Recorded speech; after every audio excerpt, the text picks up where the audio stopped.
बहुत सारे लोगों ने अभी तक इन्वेस्टमेंट करना शुरू कर चुके हैं, लेकिन अभी भी हमारी पूरी जनता बची है जिनको अभी इन्वेस्टमेंट करना है। दोस्तों, इन्वेस्टमेंट करने से पहले जो पर्सनल फाइनेंस है वो हमारे लिए बहुत बड़ा पहलू है और उसको समझे बिना उसके अकॉर्डिंग अगर हम इन्वेस्टमेंट नहीं करते हैं तो हमारा इन्वेस्टमेंट इनकम्प्लीट होता है और वो सही दिशा में हम लोग आगे नहीं बढ़ते हैं।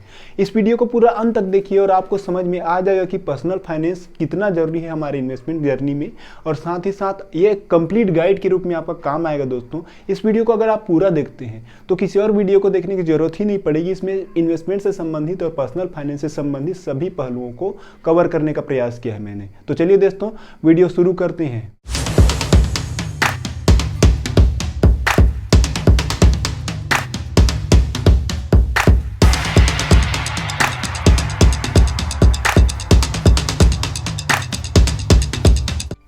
नमस्कार दोस्तों, मेरा नाम है यशवंत बरिया और आज आप मेरे साथ समझने वाले हैं इन्वेस्टमेंट को बहुत अच्छे से, बहुत ही सामान्य तरीके से आप इस वीडियो में इन्वेस्टमेंट को समझ जाएंगे।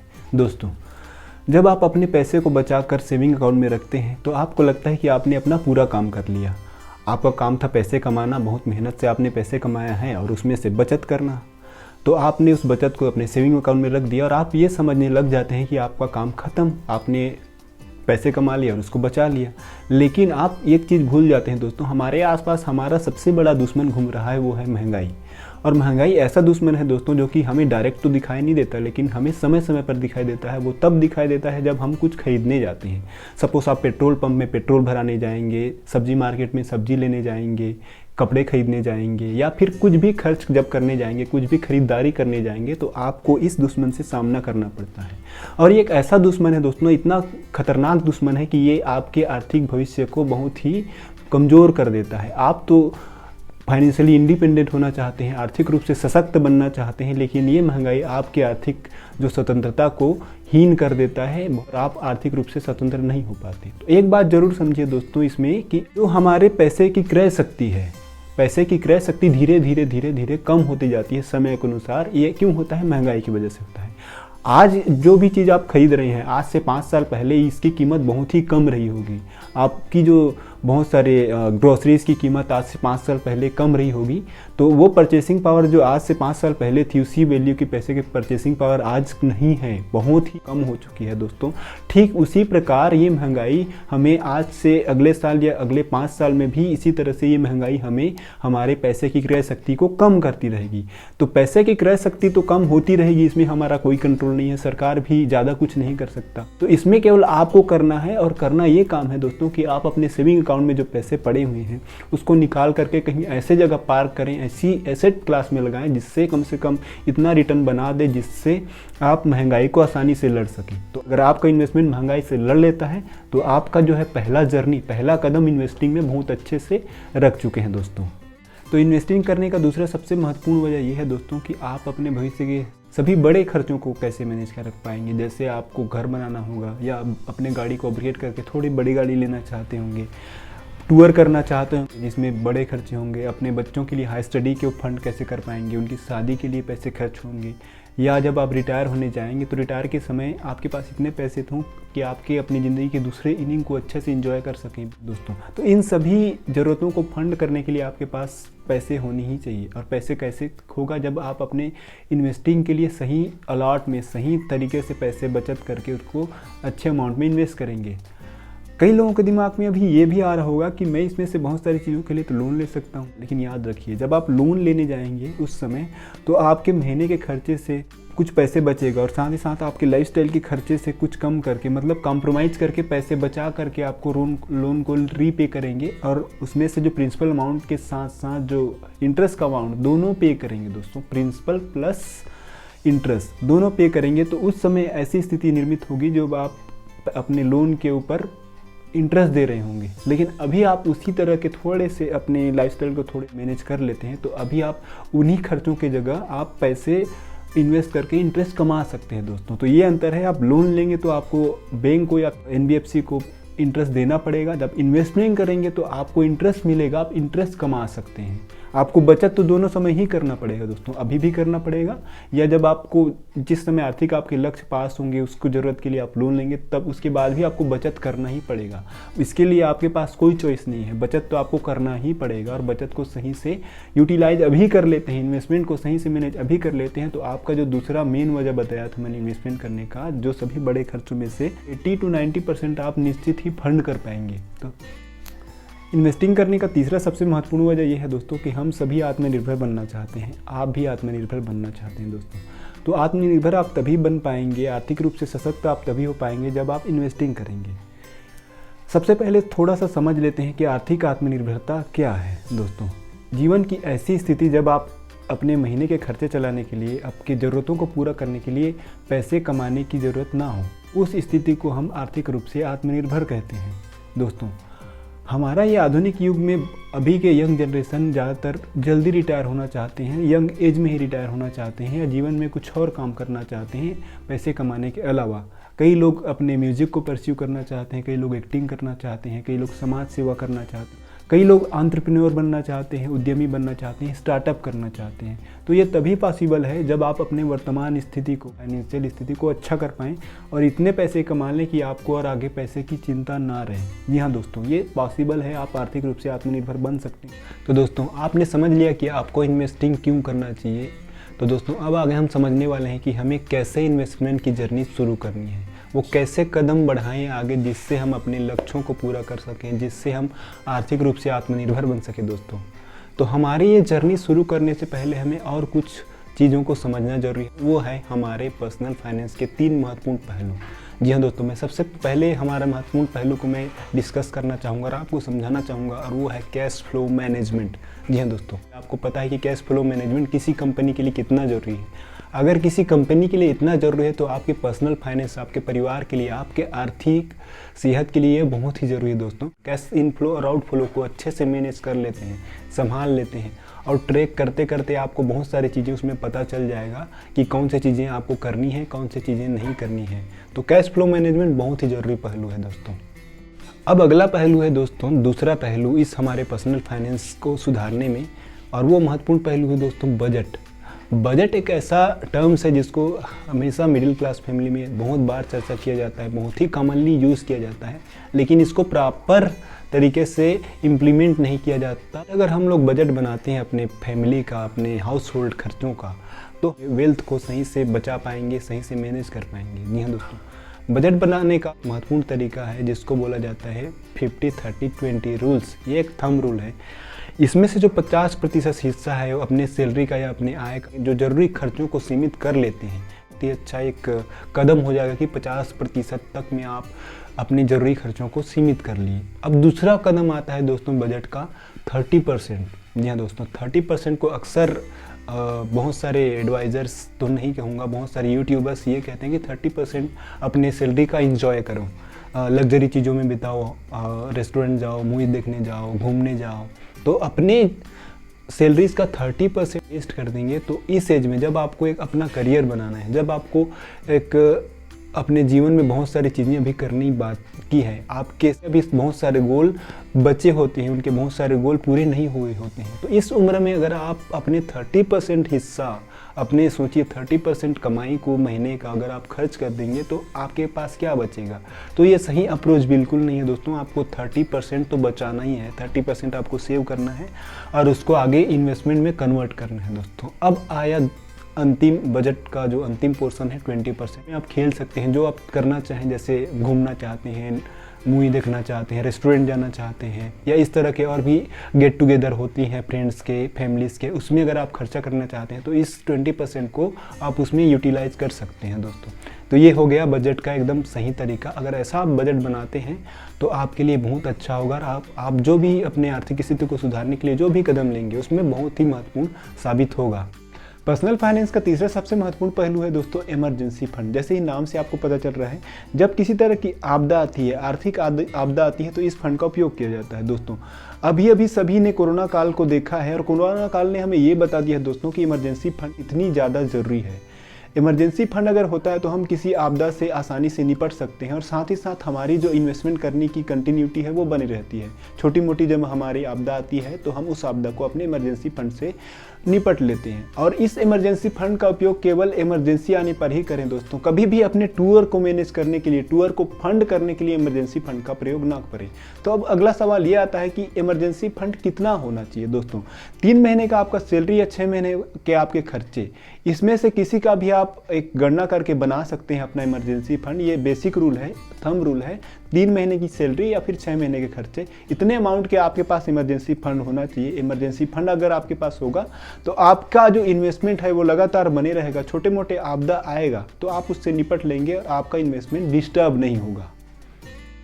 दोस्तों अब आते हैं मूल सवाल पर कि हम इन्वेस्टमेंट करना कैसे शुरू करें। दोस्तों अगर आप पर्सनल फाइनेंस को ढंग से नहीं समझते, इन्वेस्टिंग को नहीं समझते, इवन फाइनेंस को नहीं समझते हैं ना, तो आप एक काम कीजिए, अपने आसपास जो भी सर्टिफाइड फाइनेंशियल प्लानर होगा या फिर इंडिपेंडेंट फाइनेंशियल एडवाइजर होगा उसके पास जाइए और उनसे सलाह लीजिए। उनके सलाह को अगर आप मानेंगे तो आप अपनी फाइनेंशियल जर्नी को अच्छे से शुरू कर सकते हैं और आप इन्वेस्टमेंट भी बहुत सही ट्रैक में शुरू कर सकते हैं दोस्तों। लेकिन खुद से शुरुआत करना चाहते हैं ना, आगे जो मैं बताने वाला हूँ उसको ध्यान से देखिए, ये बहुत ही काम का है दोस्तों। अब अगला काम आपको ये करना है दोस्तों, आपको अपना रिस्क एपेटाइट समझना है। रिस्क एपेटाइट क्या है? देखिए, जब आप डॉक्टर के पास जाते हैं तो डॉक्टर आपको बहुत सारे सवाल करते हैं और अपने टूल का प्रयोग करके आपको डायग्नोसिस करने का प्रयास करते हैं दोस्तों। ठीक उसी प्रकार से आपको ये समझना है कि आप कितने रिस्क ले सकते हैं, आप रिस्क अवर्स हैं या रिस्क टेकर हैं। तो इसको समझने के लिए आपको गूगल करना होगा। बहुत सारे वेबसाइट हैं जिसमें बहुत सारे क्वेश्चनर्स होते हैं। उन क्वेश्चनर्स को पढ़ के आपको अपने आप का अंदाज़ा लगाना पड़ेगा दोस्तों कि आप रिस्क ज़्यादा ले सकते हैं या रिस्क कम लेंगे। तो आपने इन सभी सवालों का जवाब खुद से दे दिया और समझ गया कि आपको कितना रिस्क लेना है, तो आपको अपना रिस्क लेवल पता चल गया दोस्तों। अब आपको अगला काम करना है और वो काम ये है दोस्तों, आपको पोर्टफोलियो बनाना है। पोर्टफोलियो क्या है? देखिए, जिस तरह से आप खाना खाते हैं तो आपके थाली में दाल होता है, चावल होता है, रोटी होता है, सब्जी होता है, अचार होता है, पापड़ होता है, सलाद होता है। इन सभी का मिक्सर आप थाली के रूप में, भोजन के रूप में ग्रहण करते हैं। तो ठीक उसी प्रकार से आपका जो पोर्टफोलियो होगा उसमें अलग अलग एसेट क्लास होंगे। जैसे एसेट क्लास कौन कौन से हैं? इक्विटी है, गोल्ड है, रियल इस्टेट है, फिक्स्ड इनकम है जिसे डेट भी बोलते हैं, और आजकल जो नई चीज़ आई है दुनिया में वो है क्रिप्टो करेंसीज। तो इन सभी का सही मिक्सचर जिसमें आप इन्वेस्ट करेंगे और उन सभी के जो उनके एक गुण है उनका आपका फ़ायदा मिलेगा। लेकिन याद रखिए दोस्तों, इन सभी एसेट क्लास का अपना अपना अलग रिस्क है, उनका सभी का व्यवहार अलग अलग है। तो इसीलिए उनके सही पोर्शन में, सही मिश्रण में ही आपको इन्वेस्टमेंट करना है और इसी को कहते हैं पोर्टफोलियो कंस्ट्रक्शन। जी हाँ दोस्तों, पोर्टफोलियो कंस्ट्रक्शन हमारे लिए बहुत ज़रूरी है। हमें अपना पोर्टफोलियो अपने आर्थिक लक्ष्यों को ध्यान में रखकर ही बनाना है और हमारा सबसे महत्वपूर्ण आर्थिक लक्ष्य है दोस्तों रिटायरमेंट कॉर्पस इकट्ठा करना, रिटायरमेंट के लिए पैसे इकट्ठा करना। दोस्तों अगर आपने अच्छे से काम किया है अपने रिस्क पर, अपने गोल पर, तो आपको एक चीज़ समझ में आ गया होगा, हमारा जो वैल्यू है रिटायरमेंट के लिए उसमें हमें इन्फ्लेशन को जोड़ना भी बहुत ज़रूरी है, इन्फ्लेट करना भी बहुत ज़रूरी है। तो आपने इन्फ्लेट करके एक अमाउंट बना लिया, लेट से हम मान लेते हैं आपको 25 साल का भी समय है, 25 साल बाद आप रिटायर होंगे और उस समय आपको 2 करोड़ रुपए की ज़रूरत होगी रिटायर होने के लिए, अच्छे से अपने दूसरी इनिंग को चलाने के लिए। दोस्तों तो आपके पास 25 साल का समय है और आपको 2 करोड़ की टारगेट को अचीव करना है, तो आपको अपना पोर्टफोलियो कैसे कंस्ट्रक्ट करना है। दोस्तों पोर्टफोलियो कंस्ट्रक्ट करने से पहले मैं आपको एक महत्वपूर्ण प्रोडक्ट के बारे में बताना चाहूँगा और वो है म्यूचुअल फंड। दोस्तों जैसे कि मैंने विभिन्न एसेट क्लास बताया था कि जिस तरह से इक्विटी है, गोल्ड है, रियल इस्टेट है, डेट है या फिर क्रिप्टो है। क्रिप्टो के लिए तभी कोई म्यूचुअल फंड नहीं है, लेकिन म्यूचुअल फंड एक ऐसा प्रोडक्ट है दोस्तों, जैसे मैंने आपको थाली बताया था कि एक थाली में सब कुछ आ जाता है, ठीक उसी प्रकार म्यूचुअल फंड में एक ही म्यूचुअल फंड में हम इक्विटी का भी लाभ ले सकते हैं, डेट का भी लाभ ले सकते हैं, गोल्ड फंड भी होता है। तो इन सभी एसेट क्लास का मिक्सचर और सही तरीके से ये म्यूचुअल फंड में ही किया जाता है। म्यूचुअल फंड एक बहुत ही सही प्रोडक्ट है आपके लिए, आप जैसे आम इन्वेस्टर के लिए, क्योंकि म्यूचुअल फंड में एक फंड मैनेजर होता है और सभी कुछ चलाने के लिए, जैसे सभी एसेट क्लास रिस्की होते हैं, ऊपर नीचे जाना और किस तरीके से उनको चलाना है, किस तरह से कहाँ इन्वेस्ट करना है, ये केवल एक फंड मैनेजर कर सकता है। तो म्यूचुअल फंड का दूसरा सबसे बड़ा फायदा होता है दोस्तों कि वहाँ एक फंड मैनेजर होता है जो कि एक बहुत ही प्रोफेशनल तरीके से आपके फंड को मैनेज करता है। तो देखिए, आपने अपना लक्ष्य बना लिया कि आपको 25 साल में 2 करोड़ रुपए चाहिए, तो इसके लिए म्यूचुअल फंड में कैसे आपका पोर्टफोलियो बनेगा। देखिए, आपका 25 साल का लक्ष्य है, इसमें आपको कम से कम 5 म्यूचुअल फंड चाहिए। और 5 म्यूचुअल फंड में हमने पहले ही समझ चुके हैं कि हमें इक्विटी का पोर्शन, मतलब इक्विटी वाला हिस्सा हमें ज़्यादा चाहिए। कम से कम 70 से 80% हिस्से में, मतलब हमारे इन्वेस्टमेंट के हिस्से में इक्विटी होगा, तभी हम इस लक्ष्य को आसानी से हासिल कर पाएंगे। तो 25 साल का हमारा लक्ष्य है, तो 25 साल में हमें 5 फंड हमें इंक्लूड करने हैं। उनमें से कौन कौन से हो सकते हैं? एक स्मॉल कैप हो सकता है इक्विटी का, फिर मिड कैप हो सकता है, फिर लार्ज कैप हो सकता है। अगर आप स्मॉल कैप नहीं भी लेना चाहें तो स्मॉल कैप की जगह आप एक इंडेक्स फंड ले सकते हैं। इक्विटी फंड का ही एक हिस्सा होता है इंडेक्स फंड, और इंडेक्स फंड ले सकते हैं आप स्मॉल कैप की जगह। उसके अलावा आपको यहाँ पर मल्टी कैप या फिर फ्लेक्सी कैप यहाँ पर इंक्लूड करना है। उसके अलावा आपको एक ग्लोबल फंड लेना है और एक आपको बैलेंस फंड लेना है। तो इस तरह से 5 फंड हो जाएगा आपका, index fund, mid cap fund, large cap fund, और यहाँ पर आपका फ्लेक्सी कैप फंड और आपका डेट फंड। और फ्लेक्सी कैप फंड मार्केट में ऐसे ऐसे फंड अवेलेबल है दोस्तों जो कि ग्लोबल इन्वेस्ट करता है, इंडिया के अलावा इंडियन मार्केट में तो इन्वेस्ट करता ही करता है, साथ ही साथ यूएस जैसे, चाइना जैसे, या फिर कोरिया या फिर यूरोप, इनका आप लाभ ले सकते हैं और एक ग्लोबल पोर्टफोलियो बना सकते हैं दोस्तों म्यूचुअल फंड के साथ। तो चलिए दोस्तों, हम समझते हैं कि हमें कितने रुपए की ज़रूरत पड़ेगी। दोस्तों 2 करोड़ हमें 25 साल में हासिल करने के लिए अगर आपका पूरा पोर्टफोलियो 12% का रिटर्न देता है तो लगभग 11,500 रुपये की ज़रूरत पड़ेगी पर महीने निवेश करने के लिए।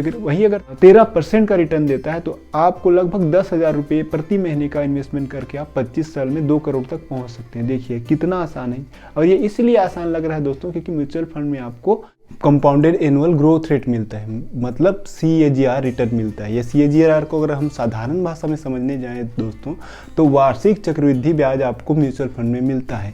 यही वजह है कि आपको अगर बड़ा से बड़ा लक्ष्य हासिल करना है और आपके पास समय ज़्यादा है तो आप कम से कम अमाउंट में, एक साधारण अमाउंट में भी बड़ा लक्ष्य हासिल कर सकते हैं। अब हम दूसरे उदाहरण में समझेंगे दोस्तों कि अगर आपके पास 5 साल का समय है और आपको अपनी गाड़ी को अपग्रेड करना है और आपको 5 लाख रुपए चाहिए डाउन पेमेंट के लिए, तो इसके लिए हम कैसे प्लानिंग करें और कैसे इसके लिए पोर्टफोलियो जनरेट करें। दोस्तों 5 साल का समय बहुत ज़्यादा समय नहीं है दोस्तों, ये एक मीडियम टर्म है, मध्यवर्ती समय है। इसमें हम ज़्यादा रिस्क नहीं ले सकते, इसलिए ज़्यादा इक्विटी वाले फंड या इक्विटी वाले हिस्से अपने पोर्टफोलियो में इंक्लूड नहीं कर सकते। मैक्सिमम 50 से 55% तक के हिस्सों में हम इक्विटी में इन्वेस्ट कर सकते हैं। तो आइए जानते हैं कि अगर हमें 5 लाख रुपये चाहिए 5 साल में तो हमें कितने का इन्वेस्टमेंट करना होगा हर महीने। दोस्तों अगर आपको 5 साल में 5 लाख रुपये चाहिए, अगर आपको पर महीने निवेश करना है तो लगभग आपको 6,500 रुपये इन्वेस्ट करने की ज़रूरत पड़ेगी अगर आप 10% CAGR से आपको रिटर्न मिलता है तो। और यही रिटर्न अगर 12% मिलता है तो लगभग आपको 6,000 रुपये के आसपास का इन्वेस्टमेंट करने की ज़रूरत पड़ेगी। तो इक्विटी पोर्टफोलियो बनाना चाहें या इसके लिए एक म्यूचुअल फंड स्कीम का पोर्टफोलियो बनाना चाहें दोस्तों, तो मैं बता दूं इसमें मैक्सिमम 3 फंड इंक्लूड कर सकते हैं, चाहे तो आप 2 फंड से भी काम चला सकते हैं। देखिए आपका एक पोर्शन जो है 50-50 का पोर्शन है, 50% आपको इक्विटी में इन्वेस्ट करना है और 50% आपको डेट में इन्वेस्ट करना है।